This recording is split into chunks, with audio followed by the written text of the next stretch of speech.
રજા હે ને હવારામાં નહીં ધોઈને થેલી લઈને નીકળી જવું ઘેર રામપુરા અને કીધું બાપાને જઈને દર્શન કરું તો તૈયાર થઈ ઘેર જેવો નાયો ધોયો તૈયાર થઈ અને આમ હેડું જ છું તો બાપા આમ સામે આવતા હોય. જો ના ગુરુ શિષ્યને તો જો આપ ખેંચતાણ તો જુઓ.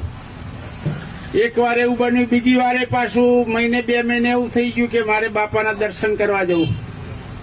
તો ખરેખર સવારામાં પાછું તૈયાર થઈને નીકળ્યો અને પછી રોડ પર આવ્યો એટલે હું તાણે બીડી પીતો હતો.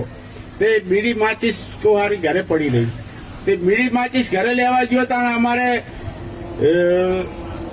એક પેલા રમણભાઈ પાછળ રહે એમના ત્યાં પેલા કોંતિયા વાળા કાભાભાઈ એમના શિષ્ય એ ગુરુ શિષ્ય એ પાછળ આવીને બેઠેલા અને ઉતાવળા અવાજે વાત કરી એટલે કીધું હારું બાપુનો અવાજ લાગે.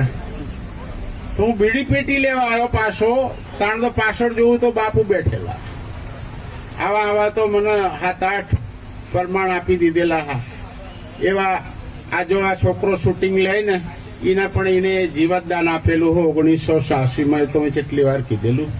મરણ પથારીમાં અહીં બેઠા કરેલા. પછી આપણે